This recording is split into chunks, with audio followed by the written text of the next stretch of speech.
When Oburu was about to be given the cake,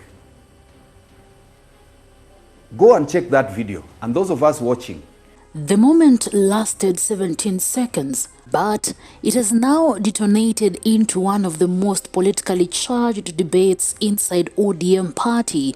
A simple slice of cake, a handshake between President William Ruto and acting ODM party leader Oburu Oginga, and a sudden spit that no one in the audience noticed until millions on X replayed it frame by frame.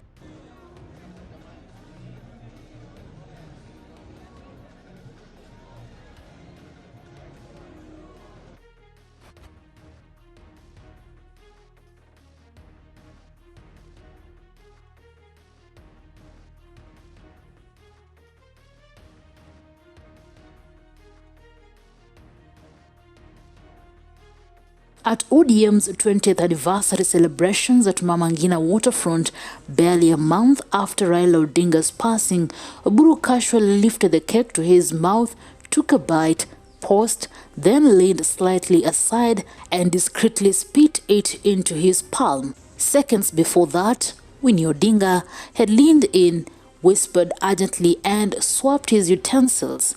She then took a cautious bite from her own plate before patting Oburu lightly on the back.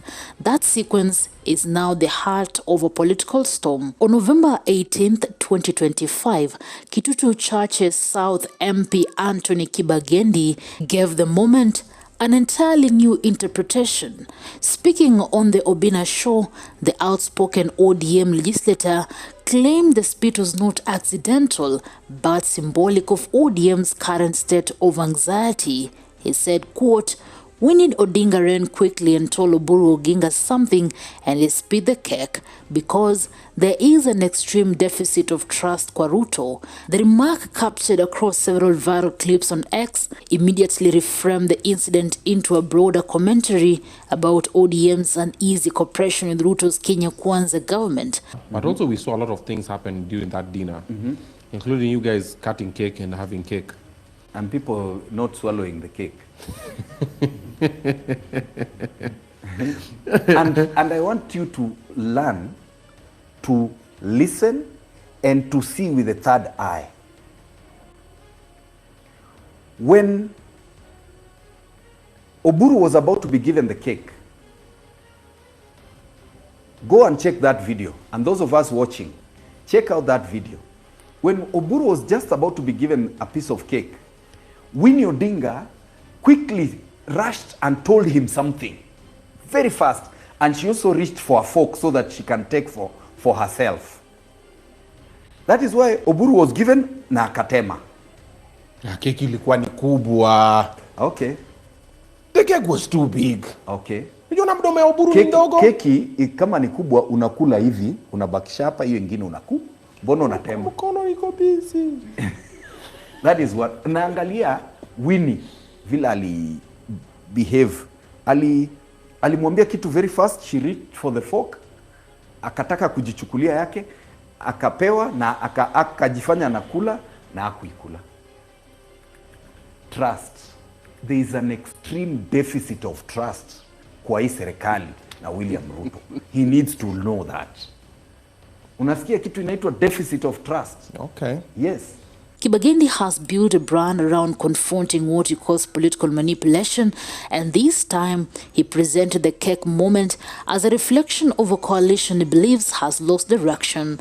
He argued that Raila Odinga's March 2025 handshake with Ruto, meant to stabilize the nation after violent protest, has slowly morphed into a trap, one that Oburu, now party leader, has been pulled into under pressure from unnamed Ruto-leaning ODM figures. ODM entered the anniversary celebrations already deeply divided. Raila's death on October 15th left Oburu in an interim leadership role that many inside the party question. Winnie Odinga, who has taken a more assertive political posture since her father's passing, has repeatedly argued that ODM must re-evaluate its power-sharing pact with Ruto. In her own speech at the event, she questioned whether Oburu could effectively manage the complicated pact, and she renewed calls for a national delegates conference to reopen decisions Raila used to make alone. We need to go back to the people and have an NDC and see who the people want to pick. Ninamwambia hiyo mtoto yangu tutaongea na yeye kinyumbani. There are internal frustrations too. Some Raila loyalists hold the view that Oburu's leadership has leaned too heavily toward quiet diplomacy and proximity to State House. Others accuse Winnie of pushing for an unmandated generational shift. Robert Elai even offered to mentor her politically, an offer interpreted by many as public statement that ODM's youth wing is preparing for confrontation with party elders. The tension is further sharpened by Ruto's own revelation that Oburu personally submitted ODM's cabinet nominees for interior and mining. While the appointments signal trust and cooperation of the national level, critics inside ODM saw it as evidence of undue influence and co-optation. Siaya Governor James Orengo publicly described the pact with Kenya Kwanza as betrayal, insisting that ODM risked losing its identity. Kibagendi's commentary landed right in the middle of the rift. His claim that Winnie warned Oburu out of distrust toward Ruto adds emotional weight to a moment that was, in the video, subtle and ambiguous. For some, it reinforces fears about security and political paranoia, especially given Kenya's history of unexplained deaths of senior political figures. For others, it represents nothing more than over-interpretation of an elderly leader's cautious eating habits, especially considering Oburu's age and reported health concerns. But Kibagendi is not a neutral commentator. His political brand is built around confrontation, whistleblowing, and public crusades. The cake allegation aligns closely with a string of controversies he has ignited in recent months. Since September 2025, he has been at the center of the Social Health Authority SHA corruption investigations, accusing the agency of losing billions through ghost hospitals and fraudulent claims. His fierce attempts to initiate impeachment proceedings against Health CS Aden Duale have made headlines repeatedly. In a heated session on October 14th, Kibagendi demanded answers from Duale over alleged harassment by SHA officials. Duale countered aggressively, claiming Kibagendi himself was involved in health sector fraud.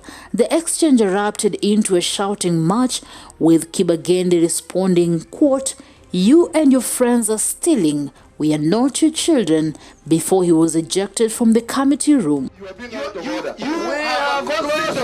You have closed. You are now close to order. We will not have hospital. I have no hospital. We are anywhere. And we will charge you the strategy you used to try. And we will charge you. You need to answer question. Charge me. I will answer. Charge me. You cannot. We are not your children. Let me take this. No, we will not allow you. Because you are the president. We will not allow you. You are not extradited. Kibagendi, you are out of order. I'm not defending anyone. You and your friends are stealing from here. We have closed your office. Where? I don't own a hospital. And if possible, we will charge you in a court of law. You can charge me. You can charge. I don't own a hospital. You are the people stealing from SHA. Whether Kibagendi's allegation holds any substantive truth or not, it has successfully escalated the conversation about ODM's place in the Kenya Kwanza coalition. As the party prepares for an inevitable national delegates conference, the cake-spitting saga has become more than a meme. It is now the flashpoint symbol of a movement struggling to decide whether it remains in the government, returns to opposition, or breaks into factions. The days ahead will determine whether Oburu, Winnie, Kibagendi, and ODM's leadership can resolve these differences quietly, or whether the coalition disagreements now playing out in public will transform into full-scale political realignment. Newsroom, Maisha TV, Reader Kering Chibet.